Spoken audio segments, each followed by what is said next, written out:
This episode of Hitch to Homicide podcast discusses the subject of suicide, self-harm, and domestic intimate partner violence. Viewer and listener discretion is advised. If you or someone you love is thinking about suicide, you are not alone, and help is available right now. Dial or text 988 on your phone for the Suicide and Crisis Lifeline, or chat online 24/7 at 988lifeline.org. That's 988lifeline.org. If you are experiencing domestic or dating violence, call the National Domestic Violence Hotline at 1-800-799-SAFE or 7233, or text START to 88788. You can also chat online at thehotline.org 24/7. Call to both organizations are free and confidential.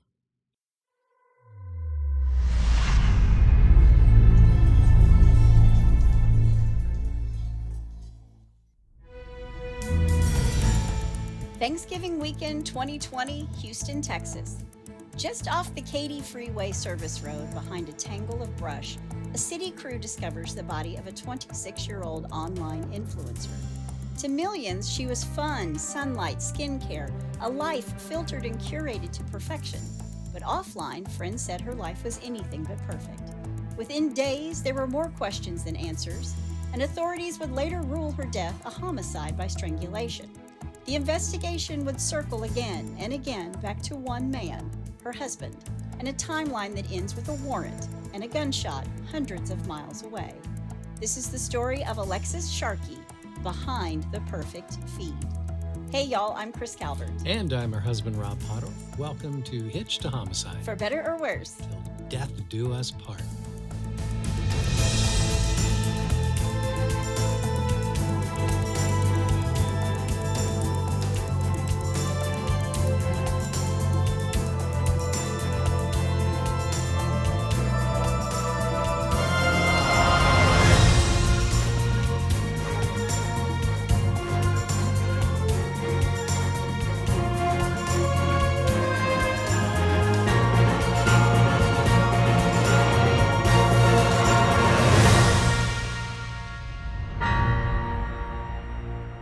Welcome back, everybody. Yes, welcome. And for our friends in Greenland. Okay, which is icy and Iceland is greeny. You got it. Velkommen. That sounds very German as well. I'm sure there's a reason for that. Maybe. Yeah, a little bit. Well, wherever you're listening, be sure to subscribe to Hitch to Homicide. Then like, rate, and review the podcast so other people who love true crime and are just like you and can't get enough of it. Never. Can never get enough. So all those people can find us. Yes. If you're watching us on YouTube, hit that subscribe button below. If you want true crime with us 24/7, please go join our closed Facebook group, the In-Laws and Outlaws. All you have to do is go to Facebook, type in H2H In-Laws and Outlaws, answer a couple questions. You're in, go join. Please do. We love those folks. They're great. Yep. You can find us on Instagram at Hitch to Homicide or on X at H2H_podcast. And we also have a Buy Me a Coffee link if you want to send Rob some coffee or me a chai tea. I'm trying to be better. He drinks it every episode. I'm still drinking Diet Mountain Dew every episode. I know. We're trying to cut her down. What can I say? I know. You can find that link in our show notes. You can also send us a text. The link to that is at the top of the show notes where it says, send Chris and Rob a text. Mm-hmm. You know, I'm kind of on a roll with my November Thanksgiving cases. Yeah. I'm going to run out of them probably next year. I won't have any to do. But for right now, I'm kind of sticking with my theme of Thanksgiving. And this case, you know, is about a murdered turkey. It's not about a murdered turkey. Okay. It's about a murdered, beautiful woman who was really well known on Instagram. Okay. Before we get started, let me thank some sources: Wikipedia, People.com, The Houston Chronicle, ABC 13 Houston, The Denver Gazette, Newsweek, NBC News, Fox 26 Houston, the podcast Kendall Ray, and the Serialously podcast, and Reddit, just to name a few. All right. Well, you ready? I am. Let's do it.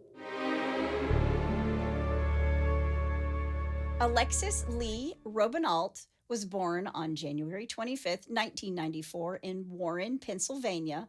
I did find some sources that said she was born on February 6th, but I do think the other date is correct. Okay. She has sisters, Toby and Riley. She would grow up in Youngsville and graduated from Youngsville High School in 2012, where she was the class historian, and she was an athlete and also in the National Honor Society. She's a smart cookie. Yeah. She went to the University of Pittsburgh at Bradford and graduated summa cum laude in 2016, majoring in biology and minoring in nutrition and psychology. Oh. Again, smart cookie. Yeah. She thought about going to medical school for a hot second, but I think she loved life and traveled too much to have the next 8 or so years of her life dedicated to medicine, Yeah. wearing a white coat and scrubs and sleeping at the hospital and eating terrible food. Sorry, can you tell I know that one a little bit too well? Drinking too much chai tea. Drinking too much coffee. Yeah. Instead, she moved to Odessa, Texas, where she worked at a Twin Peaks, which is a sports bar where the female wait staff wears sports bras, kind of like Hooters. Right. And Alexis is very pretty, and she made a lot of money there. She made a ton of money there, and she made a lot of friends, and she had a lot of fun. She's a very social gal, and people were naturally attracted to her. She had a very kind nature about her. She was very positive, and she sort of brought this great energy to everything that she did. In the summer of 2017, Alexis was engaged, but she broke the engagement, and after this, she struggled a little bit. But her friends at Twin Peaks were really supportive, and while she's mending her heart, one of her friends notices that Alexis has this one regular customer that she really got along with. His name was Tom Sharkey. Okay. Tom is a consultant in the oil business, and even though I couldn't nail down who his employer was, and maybe he held many different positions related to oil field consulting or operations, he was a world traveler, and an international travel was like a huge part of his job and his responsibilities. And he would work on these projects in different countries and regions of the world. Tom was charming. He was tall. He was muscular. He looks like a gym bro who uses steroids to me. Yeah. He's pretty much twice her age. Alexis is 23. Tom is 45. Oh, wow. Tom is a divorcee. He had 2 kids, including a daughter that was Alexis's age. But these two hit it off, and Alexis didn't care that he was nearly twice her age and with kids. He was a world traveler, and she loved traveling. And I think he was charming. Yeah. After she meets Tom, she decides she wants to leave Twin Peaks. She wants to work for herself so she can travel, just like at a moment's notice. And I'm just here to tell you, I've worked for myself for a very long time. You never get to travel at a moment's notice because you're always working for your clients. Yeah, exactly. I'm just telling you now. Yeah, I work for myself, obviously, being a composer. It's great working for yourself, but you've got a jerk for a boss. It's true. Yeah. But she wants to travel at a moment's notice. And at the time, she was using these hair care products by a company called Monat or Mona. Don't know which one. It's Monat. Don't know if it's French or American. In the South, they call that Monat. Monat. Maybe it is Monat. Someone's going to email me and tell me what an absolute idiot I am. Speak English. Hey, it can't be any worse than my welcome. Yeah, no, I think it might be. It was a multi-level marketing company. So she joins the crew and she begins selling skin, hair, and wellness products, and she starts recruiting people to work under her, which is how a multi-level marketing company works. Amway. Yeah, and she's very successful at it. Yeah. She was an executive director and mentor at the company. Good for her. And part of the reason she was so successful was that she was beautiful and she worked hard and she's super smart and she uses Instagram to peddle her wares. Sure. And to show what it can do for you because she's gorgeous and her hair is gorgeous. And she's like, you just need to use these products. And oh, by the way, you should come on board and work for the company. Yeah. She becomes an Instagram influencer. And between that and her salary and bonuses, she's making close to $500,000 a year. Yeah. And all the while, she's posting this very curated life online, right? Everybody says, your Instagram reel, that's everybody's highlight reel. You can't, kids, please don't look at everybody's Instagram reel and stuff and just be like, oh my gosh, their life is so perfect and mine is so horrible. You're only getting the highlights. Just a clue, there is no perfect life. Nobody knows what they're doing. We're just all flying by the seat of our pants, okay? You got it. I'm holding it together today with one bobby pin. I promise you I am. You hold it together. But Alexis was widely described as driven. She's extroverted. She's very health conscious. She's known for how smart she is, how friendly she is, and her friends and her family have stated that she was ambitious, even at a young age. And by 2019, her follower count and engagement indicated her influencer profile was well established with over 21,000 followers. Wow. And this worked really well for her career because she earned incentive trips and she recruited others through social media, just like I said. And her mom described her as excelling at researching products and building her business independently.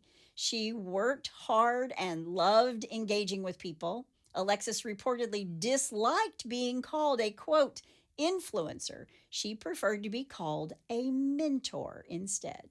Okay. But she's posting herself in the Caymans, in Cancun, all over the world. And selling these products has afforded her the life that she loved while she's getting other people to love the products and sell underneath her. Although I will say, I think there are a few lawsuits against this company. Ooh. All the while she's like raking in this money, and all I can say is good for her. She's beautiful. She's posting all the time, and the more money she made, the more content she posted of her fabulous life.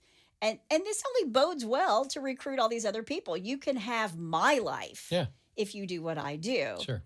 And I read that she mostly worked from her phone, which would drive me crazy.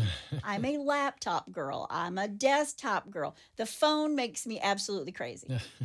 But it was her office, and she never went anywhere without it. That's called foreshadowing. You knew I'd get it in there somewhere. Yep.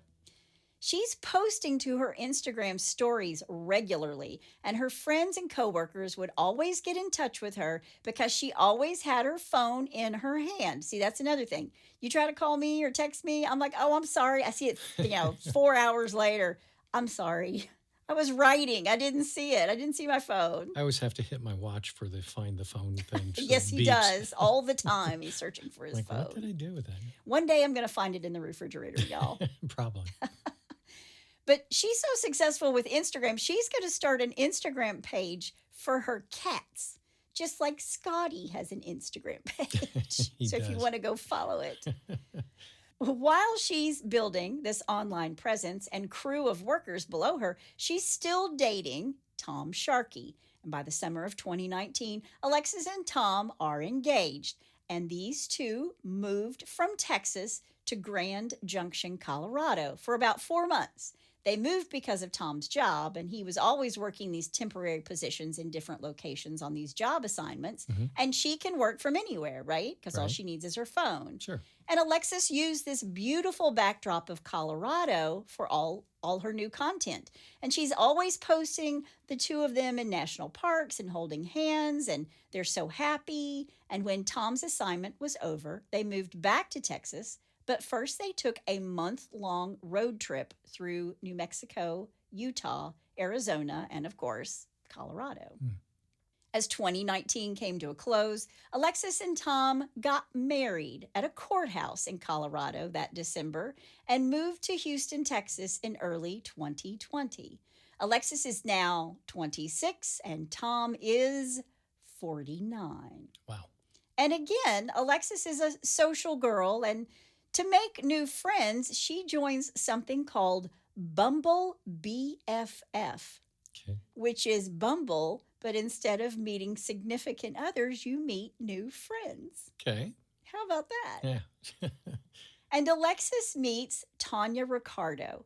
Tanya was a divorced mom, and she invites Alexis to a dinner with her friends. And in turn, Alexis introduced Tanya's friends to her friends from work. And this whole crew got along really, really well. They were really supportive of each other. I love women supporting women.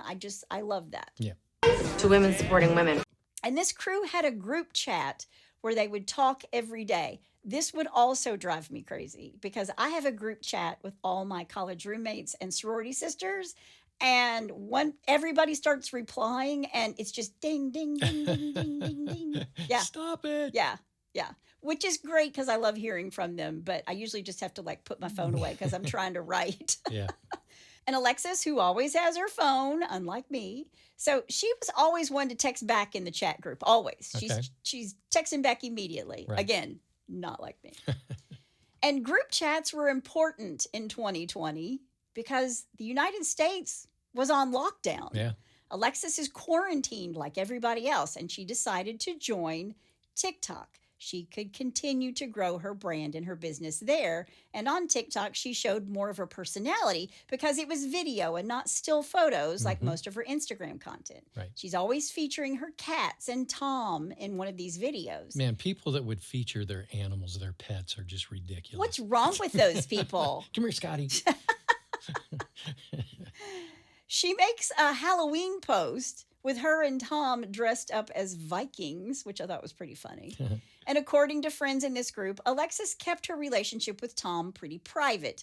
I mean, they're on Instagram, but again, that's somebody's highlight reel. It's not real life. Right. Because behind the scenes, her friends thought Tom was controlling. And one of her friends was interviewed on the podcast Serialistly. So it's like seriously, but it's serialistly. Right. Her name is Chelsea, and she and her boyfriend and Alexis and Tom were together one night for dinner, and Chelsea and Alexis were talking in the bathroom like two girls would do, just bonding, and they're laughing, and Chelsea turned around, and Tom was standing at the door staring at them. She even says that there was something about Tom that was dark. She thought he was a narcissist.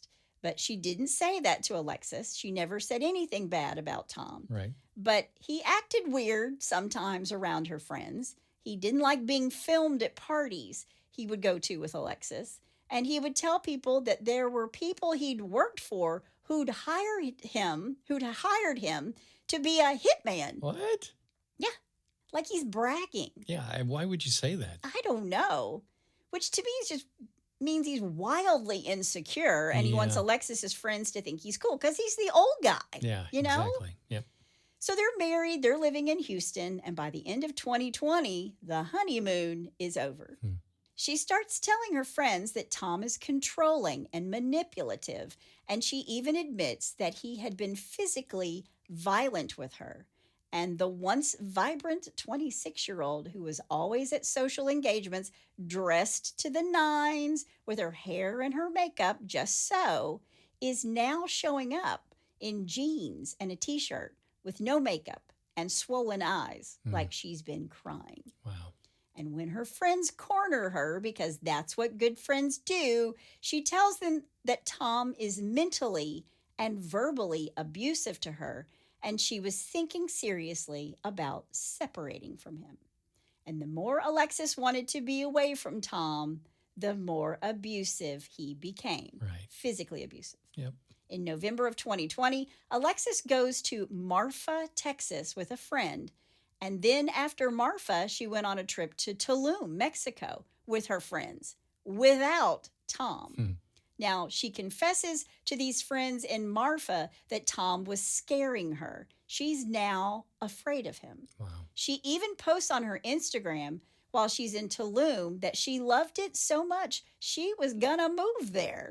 And I think this is probably directed at Tom. Yeah. Because on this trip, she tells her friends that she's afraid for her life and that Tom might hurt her. Wow.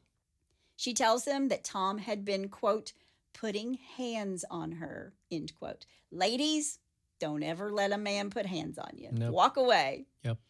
She even tells one friend that he, quote, strangles me and chokes me out. I black out and wake up on the bathroom floor every single time, Good end night. quote. Wow. And while she's in Mexico, Tom is sending hateful texts to Alexis. And while she's in Tulum, Alexis is introduced to a guy named Seb, which is short for Sebastian. He's a Houston-based DJ and a friend of Alexis's friend group. And according to one of her buddies, Alexis and Seb hooked up on this trip. And she believes that this was maybe when Tom's muscle-bound, steroid-filled rope begins to fray. She thinks Tom probably saw a text between this DJ and Alexis after she came back to Texas. Yeah, that's not good. No. And according to her friends, Alexis wanted to protect Tom in the past, but now she thinks he's so toxic, she just wants out. Yeah. And she tries to separate herself from Tom by taking these trips without him. And these two separate, not legally, but they're taking time apart. Right. Or should I say, Alexis is taking time away from Tom. Right. And according to her friends, she was working her way toward the ultimate goal of divorce. She'd already gone to the bank and separated their accounts, and she's making more money than he is. Right. And if she can get a divorce, she can thrive with her new friends and people her own age and not be attached to abusive Tom. Right. And Alexis starts going out more and more, like every night, mostly because she didn't feel safe in her own home with Tom. She was always finding new ways to not be alone at home with him. Right. And for his part, Tom didn't want a divorce. Surprise, surprise. Exactly. Alexis's Instagram account is blowing up. She was making all these new friends, making more money than her abusive husband, and she sees that she doesn't need this man in her life. I don't need a man. I don't need no stinking man. I don't need no stinking man. She's posting all the time, every day, which is how you keep up and make it big inside the algorithm. Right. And she's working on her TikTok account too. And let me just say, social media is hard work, man. It is hard work. I loathe it, but it is really hard work. Yep. And when she returns, it's time for the holidays. When she comes back from Mexico, it's time for the holidays, 2020. Thanksgiving was just around the corner. And on the Wednesday before Thanksgiving, she talks with her mother on the phone because she's not coming home for Thanksgiving. And in fact, she hadn't been home to Pennsylvania in over a year. So her mother wanted her to come home for Christmas. And Alexis and her mom make a plan for her to do just that. And her mother thought it was strange that Alexis, who normally loved coming home to see family, had been staying away. She's super, super close to her family. Okay. Meanwhile, Alexis's best friend Chelsea has told her that she's welcome to come live with her and her daughter. She says she can have her daughter's room because her daughter never sleeps there anyway. Right. And she tells Alexis, come and stay with us for a bit. And Alexis tells Chelsea, that she thinks it'll be okay. She'll be okay. It's going to be okay. She thinks she's got it handled. Why do I feel like that was the wrong thing to do? Because this is a true crime podcast and the title is Hitched to Homicide. Yeah. On Thanksgiving Day, November 26, 2020, Alexis and her mom texted each other wishing the other happy Thanksgiving, but they didn't actually talk on the phone. And Alexis stayed home that morning, and then that night she went and had dinner at her friend Tanya's home, and she did not bring Tom because they're separated. Right. Around midnight, Seb, the DJ she may or may not have hooked up with in Tulum, picked her up from Tanya's, and they went out to a bar. They partied until about 3 in the morning. And then Alexis texts Tanya to let her know that she's coming back to her house because she had left a few things there. She left some stuff behind. Right. But it's like 3 in the morning, and Tanya's asleep and didn't see the text. And Alexis goes to the house, and then she realizes everybody's asleep, and then she just goes home. Now, the next day is the biggest shopping day of the year, Black Friday, Right. which always seems to start on Thursday night if you know anything about Black Friday. Oh, yeah. But it's a big deal for people who are in multi-level marketing companies like Alexis. It was a good time to promote products, to get ahead of Christmas rush and Christmas shopping. And many of Alexis's colleagues were already posting after Thanksgiving dinner. But Alexis didn't post anything at all. and she usually was leading the charge to post uh, all over social media. She's posting more than all of her recruits, all the people who are below her. Sure. Because when they made money, she made money. Right. But the usually social media savvy Alexis is silent. Then around 5:30 p.m. on Black Friday, Alexis texts the group chat asking what everyone was doing. She wanted to go out. And Tanya was busy with relatives in town, but she suggests that they have a girls' day wearing their pajamas, watching movies on Saturday because the weather in Houston at the time was really cold. And the group agreed. They're all texting back and forth. And that text was the last time anyone would ever hear from Alexis Sharkey. Yeah. On Saturday after Black Friday, her close friend Tanya reaches out to confirm their plans for PJs and movies and girl time, but Alexis didn't reply, and her read receipts are on. So her friends who've been texting her can see that she's not seeing the text because they don't say read. Right. And since no one had heard from her and she wasn't on social media, other than liking some Facebook posts the night before from like 6:30 p.m. on Friday, there wasn't a trace of Alexis to be found. Tanya's worried, and she drives over to Alexis's apartment with another friend, and they start knocking on the door, but nobody's answering. So they went and they just sit in their car for a couple of hours, hoping that they could catch her coming home. Right. But she never comes home. There's no sign of her anywhere, and Tanya reports her friend Alexis Sharkey missing to the police. She also calls Alexis's mom, who tells her that she's been talking to Tom, her husband, and she already knew everything. Now, after this, her family and friends are all on social media where she had so many followers, they're begging people to reach out if they've seen her or talked to her or knew where she was, even if they had just heard something or they saw something online. Sure. And Chelsea, her best friend, is spending her time with her family when Tom Sharkey texts her boyfriend at the time. His name is John, and John said Alexis is missing. So the boyfriend, John, calls Tom, and they talk for 45 minutes. And Tom tells him that he and Alexis got into a fight and that she left. And this phone call, 45 minutes long. When do men talk 45 minutes on the phone? Yeah, exactly. And the story that he tells John is going to change several times. Then John, the boyfriend, calls Chelsea and says, just thought you should know, Tom texted me and said that, like, Lexi's missing, and I called him, and he says that she ran away with someone, and he hopped a fence, or she hopped a fence, and he was trying to chase after her, and she got into a black sports car or something, but that when Alexis left, she was barefoot, and it's cold outside, remember? Yeah. But that story's going to change. And it's going to change into they never got into an argument. And she was wearing running shoes and sweats when she left. In one version, she takes her phone with her. And another one of Tom's versions, she left her phone behind. And Chelsea is thinking, this dude. This fucking guy. Yeah. This guy. For real? Yeah. So she bypasses everything and everybody and texts Alexis herself asking, hey, where are you? And Alexis doesn't respond. And Chelsea calls Tanya and another friend, Kendra, to say there's something that's really, really, really wrong. But Chelsea goes to sleep that night without hearing back from Alexis. And she wakes up in the middle of the night in a panic, and she hears a voice in her ear that says, quote, find my body, end quote. Ooh. Now, the next morning, Chelsea calls her boyfriend, John, and says, I think he killed her. I think Tom killed Alexis. And when she contacts all the other girls, they were all in agreement. They all believe that Tom had done something to Alexis. Yeah. And the girls are panicked, but Tom hasn't even reported her missing. Her friends do that.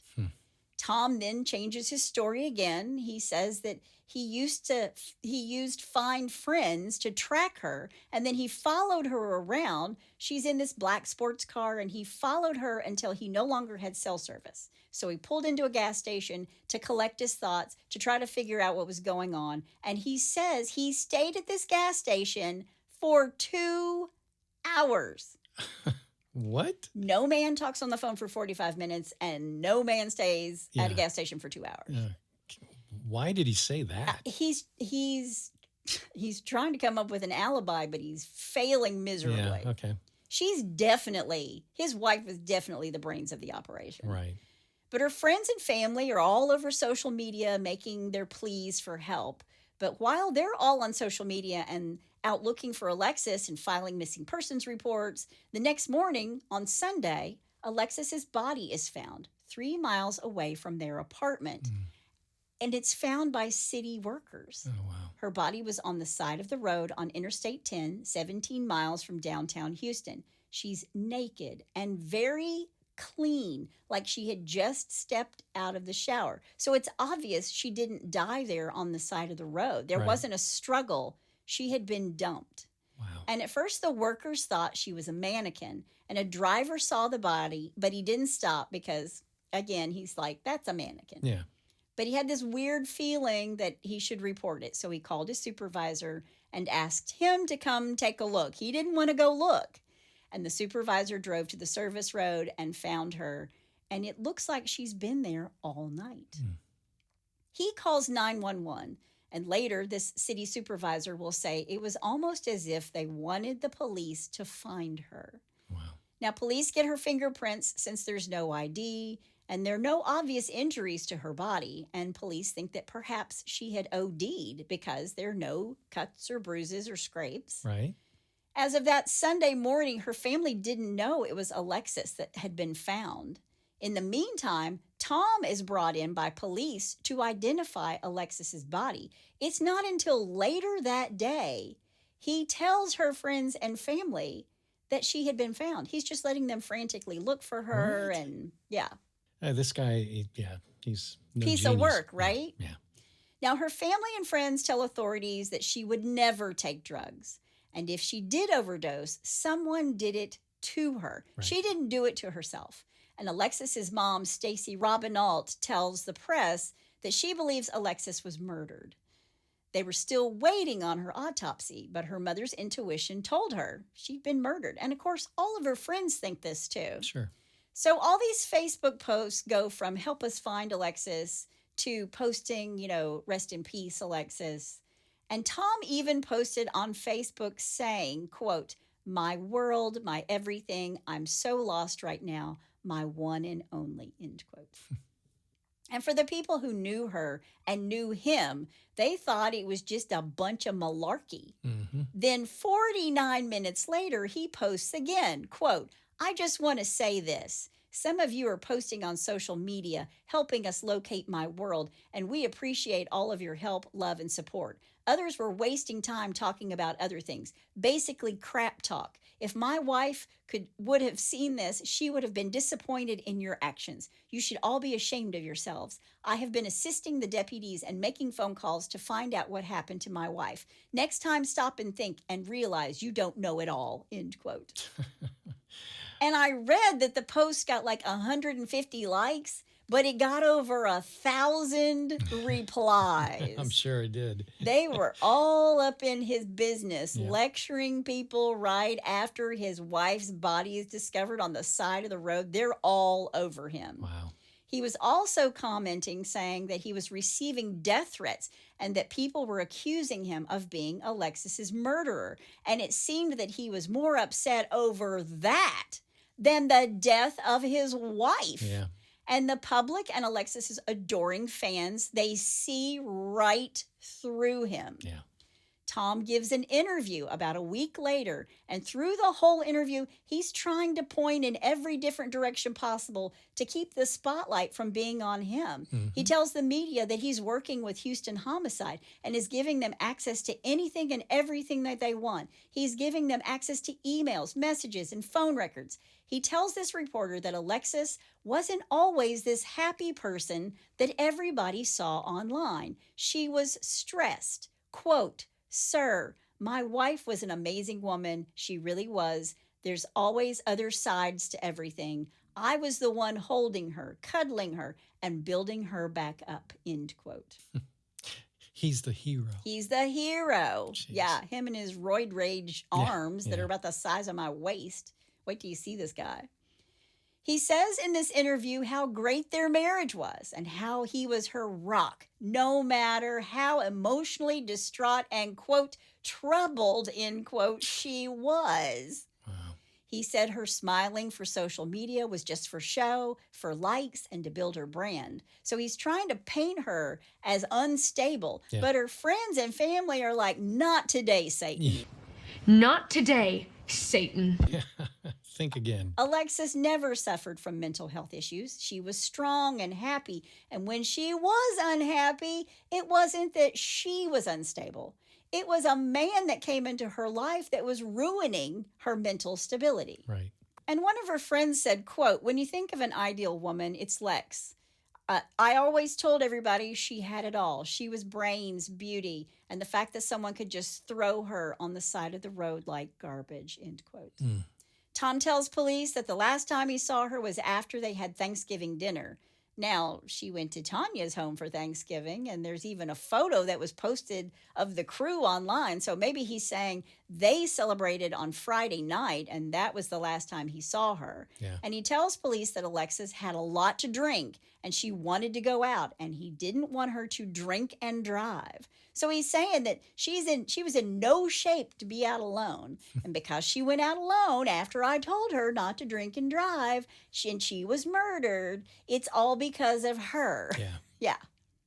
I tried to save her, but... Yeah, I tried to save her. I'm her knight in shining armor. I'm the one who cuddles her. I'm the rock. one who props her up. I'm her rock, yeah. Whatever. But he did finally admit that when she left, she wasn't driving. He told the police the story about how she'd walked to get to the street barefoot. She jumped over a fence that ran around the apartment complex, which now I'm thinking that's what he was trying to say, what Tom was trying to say to John, Tanya's boyfriend, or Chelsea's boyfriend. I can't remember which one. Right. And then he said she got into a strange car and they drove away. And he's such an idiot because the autopsy is going to speak from the grave, and Buddy does it ever. I was just about ready to ask, what was the autopsy report? On January 19th, 2021, the medical examiner releases the cause of death. Asphyxiation due to strangulation. There you go. She'd been strangled to death. It's a homicide. And what did she tell her friends? Yeah. He's putting hands on me. He's choking me out until I black out. Yeah. And strangulation is thought to be a very personal kind of way to murder. So people who do this, they usually know the person or they have some specific hatred for whatever that person is or what they represent, like serial killers who strangle sex workers kind of thing, right? Right. And it takes a long time to strangle somebody. You really have to choke them out for a long time. And then she is stripped naked and dumped on the side of the road. I mean, it's degrading. It's humiliating, right? Yeah. Eventually, it will come out that Alexis was planning on divorcing Tom. She'd already split up the bank accounts, but she went missing before she could file for divorce or separation papers. And the people she was with in Tulum said she told them point blank that Tom had been strangling her and she was waking up on the bathroom floor. And speaking of Tulum, it's really kind of unclear as to whether Seb, the DJ, and Alexis had this thing going on. And because she had such an online presence, everyone wanted to express their theory online about her life and about her love life and what may or may not have happened and what Tom did or did not know. Right. Meanwhile, Seb is kind of scrubbing his Instagram account. Like if there are pictures of the two of them together somewhere, he's taking them down. Can't blame him. Which makes it look a little hinky, right? But he had nothing to do with it. Right. He just doesn't want to be associated or have any contact or have anybody look at it and say, oh, well, this guy may have done it. Yeah. Yeah. So regardless of all of this, one thing was clear. Tom had told different stories to different people, and in some of them, Alexis left in a black car or she left on foot. And something that really bothered people about Tom, other than him changing his story all the time, was that in social media posts, before they found her body, he referred to Alexis in the past tense. Then the medical examiner had inadvertently listed Alexis as Alexis Lee Robinault, her maiden name. which was an oversight. Right. But Tom was listed as her next of kin. He's the one who identified the body. And on January 18th, it came out that Tom had never officially claimed her body. What? And as her legal husband, it was up to him what would happen to her. Was she going to be buried? Was she going to be cremated? And when they first discovered her body, Tom and her mother, Stacy, talked about Alexis being buried back home in Pennsylvania. And Tom agreed to this. So in the beginning, he's cooperating with Alexis's family and working with them to come up with a plan. But then he just stops answering Stacy's calls and her text messages. Weird. And there was nothing they could do. They couldn't get to her body. They couldn't get her body home without Tom giving the A-OK. So finally, the medical examiner agreed to release her body to her parents and list them as the next of kin, and they brought her home and had a small private funeral. Now, there were tons of rumors and online speculation, but I'm not going to go into any of those. What I will tell you is that when Tom and his first wife split up, remember, he has kids that are the same age as his wife. Sure. The court documents show that his wife at the time alleged all kinds of bad behavior on Tom's part. Mm-hmm. And she requested that the court restrict his right to the children. She petitioned for sole custody, and Tom's family also requested that the rights to his own kids be restricted. Really? Yeah. His own family? His own family is saying, wow, we don't want him to have this unrestricted access to the children. Man. They said that Tom suffered from suicidal ideations, anger issues. He was threatening, and it was in the kids' best interest if they were with the ex-wife, and his access to them is just flat out restricted. So is this like all roid rage or? I think so. Yeah. And not only that, well, I think he was an angry guy. Yeah. And Tom was so angry at his ex-wife, he sent sensitive photos to her employer after they broke up. So revenge porn, like nude photos. Don't take a nude photo with your phone. We say it all the time. I know. The police asked the public to look for any surveillance footage they may have from the night that she goes missing or the night that she's dumped on the side of the road. If you lived in that area, if you see a black car, if you can see her walking. And because it's really rural, they didn't get a lot of hits. But one camera belonging to a beauty salon that was nearby did have a camera that faced the ditch where Alexis's body was dumped. Uh-oh. Now, the theory is that Alexis told Tom that night that it was over. She wanted a divorce. And he was so angry, it was like, if I can't have you, nobody can have you kind of moment. Yeah. And not long after Alexis's murder, Tom moved away from Houston. And her family wanted her personal effects, but he had a couple of his friends clear out all of her stuff. And no one in her family got her jewelry or a picture frame or anything sentimental. Wow. And Alexis's mom wanted to take care of her late daughter's cats, the ones who had Instagram accounts. Yeah. And Stacy asked Tom, where are her cats? And he would not tell her. Good Lord. And it's not only Alexis's family that he's not cooperating with. Tom's really not cooperating with the police anymore either. He keeps lying to them and sending them on these wild goose chases, telling them to look into this person or that person. And he would agree to meet with the police for interrogation, and then he wouldn't show up. But again, now he's just up and left town.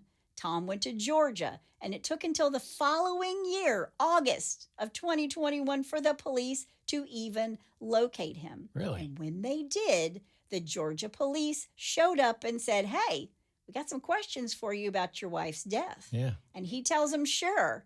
And when they ask him why he left Houston without telling anybody where he was going, he said it wasn't because he was guilty of anything. It was because her friends were assuming that he was her killer. The police in Georgia set up a time for him to come down to the station, and he agrees to provide them with a DNA sample. He tells them he just really wants his wife's killer to be brought to justice. And then he never shows up. Yeah. Surprise, surprise. Tom has now picked up and moved to Florida.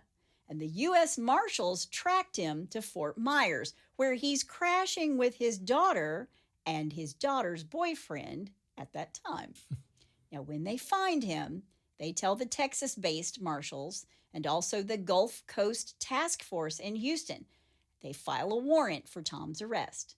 And on Wednesday, October 6, 2021, at approximately 10 p.m., the U.S. Marshals and the task force are ready to bring Tom in. They're ready to arrest him. They went to his daughter's home and they knock on the door. The U.S. Marshals knock on the door. Just kidding. They're banging on the door. They're shouting, U.S. Marshal, come out. Yeah. And the daughter and the boyfriend do come out of the house, but Tom did not. And according to the daughter and her boyfriend, they had no idea that Tom, her dad, was wanted for murder. Man. And all of this comes as a complete shock to them. They're really confused as to what's happening. But the authorities get them out of harm's way, and they go in looking for Tom. It's like, we're not here for you. Right. You need to get out of the house. Right. Now, somewhere in this conversation, the daughter or her boyfriend tells the marshals, Tom has guns. Oh. He's got guns in there. And that changes the landscape of this arrest, right? Yep. When Tom sees them come into the house, he turns tail and he goes upstairs. The marshals stay downstairs and outside. They don't want to shoot out with Tom. And desperate people do desperate things. Right. They want him to surrender so they can shout at him from the first floor. Yeah. They try to talk him down for 2 hours. When it's nearly midnight, I can only assume after they hear a gunshot, the marshals go upstairs to check on the situation, and they find Tom Sharkey has committed suicide. Wow. So they've been trying to talk him down, and they don't go into this, but eventually they go upstairs at midnight after they've been there for 2 hours. Right. So I have to assume they hear a gunshot. Sure. And so they go up. Right. There would be no confessions. There would be no conviction, no justice for Alexis or her friends and family. Tom ended it all, and in all the wrong ways. After this, the Houston Police Department holds a press conference saying that, quote, their investigation determined that Thomas Sharkey, her husband, is the only person who had the means, motive, and opportunity to have committed the murder. I would like to emphasize that this has been a very tragic series of events for both families, the Robin Alts and the Sharkeys, and they've all been through hell, essentially, with the attention of the public on this case. I want to put out there that no one else is suspected of any involvement in the case, and no one else is under investigation in the case. We have clear evidence that Mr. Sharkey acted alone. Both families are composed of innocent people who have been through a lot of pain, especially the Sharkeys right now and his family. I would ask that you give these people and both of their families their privacy and space to grieve. The family of Mr. Sharkey did not know that he was wanted in this case at the time, as we were able to keep the warrant secret. Mr. Sharkey also did not know that he was wanted until last night when he was confronted by law enforcement. End quote. So the Houston police never comes out and says if they got footage from this camera, this beauty salon. It was called the Jenry Kelly Cosmetics. It was on Memorial West. And maybe they did. Maybe they knew, and perhaps there was other evidence that we'll never know about. Right. Because after Tom's suicide, the case was closed. Yeah. Alexis's friends have tried to keep her memory alive. Just like we always say here on the podcast, we want to talk about how the victim lived and not just how they died. Sure. So this beautiful, young, bright woman, her life is cut short by an abusive husband. Now, we gave this number out at the beginning of the show, and I want to give it out again. Everybody deserves relationships that are free from domestic violence. And if you are a victim of domestic violence, you can call 1-800-799-SAFE, which is 1-800-799-7233, or you can text START, the word START, to 88788. I do want to say that Alexis's mother put out an online plea for anybody who knew anything about where her personal effects went to after Tom cleaned out the apartment, because they still want some of her belongings. I'm sure. And to get in touch with her. Yeah.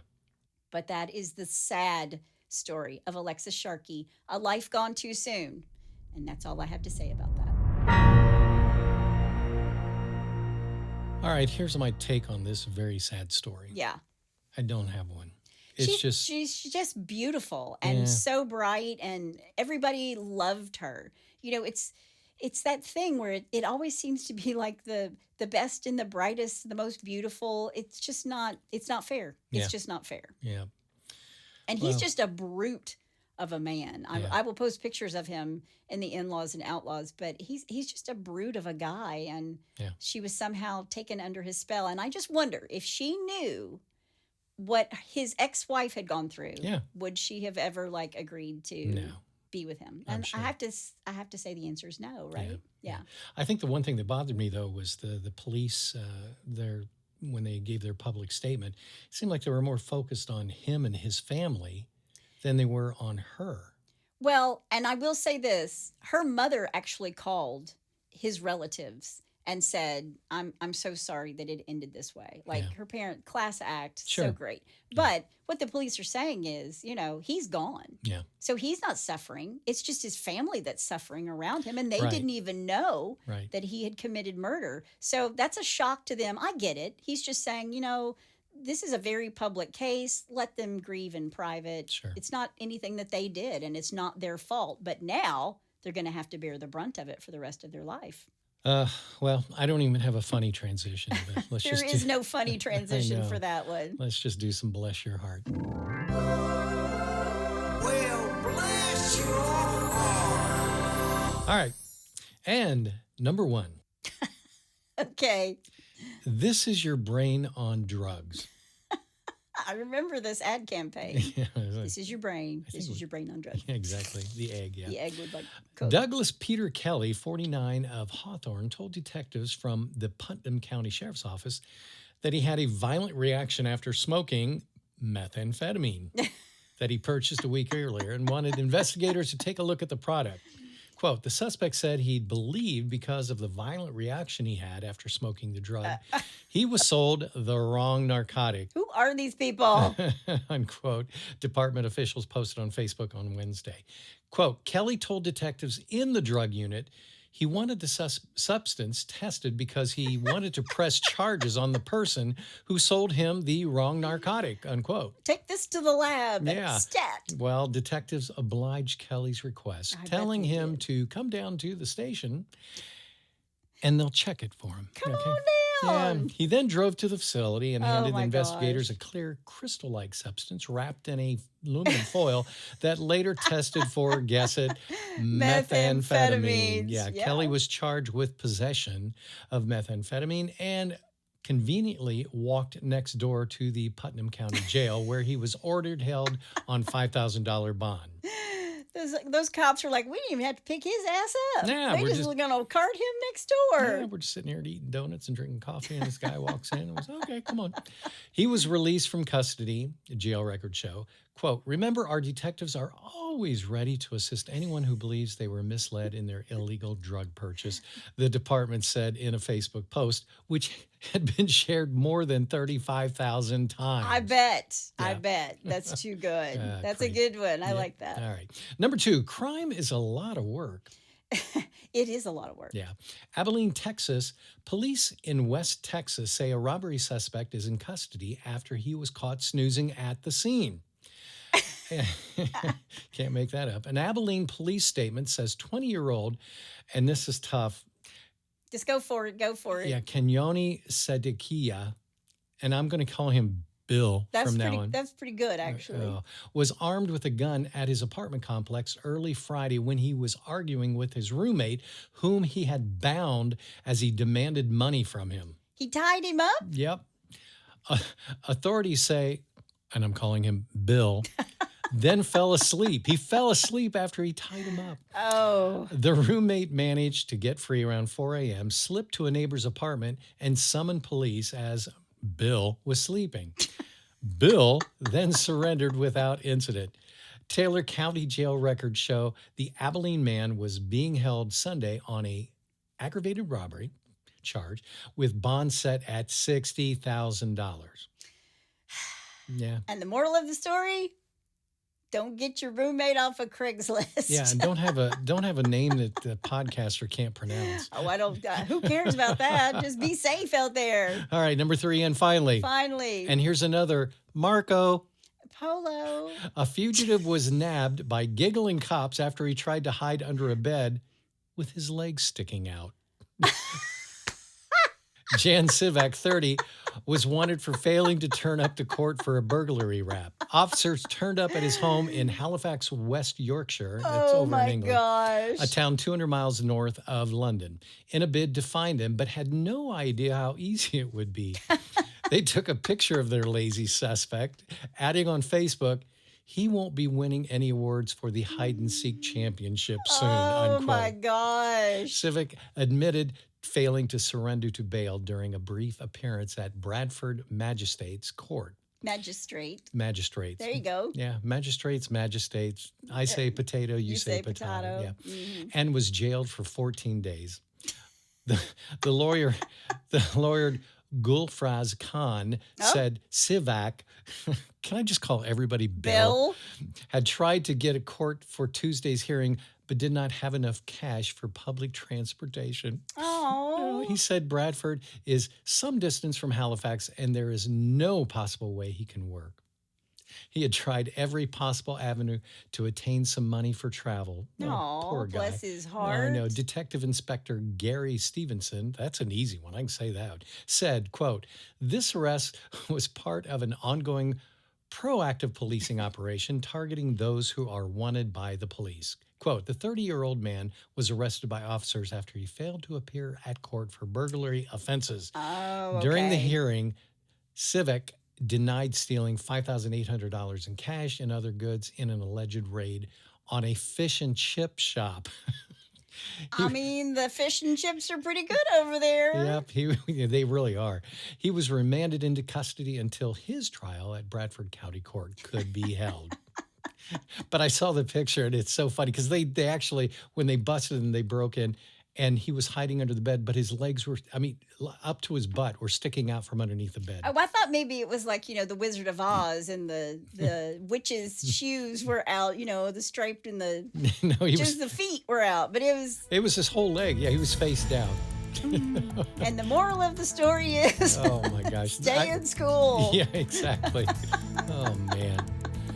Well, if you have a bless your heart, or somebody's heart who needs blessing, or somebody who can't get all the way under the bed Good Lord. to hide, Yeah. I feel certain they would have found him anyway. Yeah. All you have to do is go to hitchtohomicide.com. When you get there's a pull-down menu, and while you're there, you can also suggest a case or tell us about your brush with true crime. Hopefully, it's not hiding under a bed with half of your body hanging out. Yeah. That is my amazing husband out there. And that's my beautiful bride in the booth. Join us next time on Hitch to Homicide. Bye, y'all.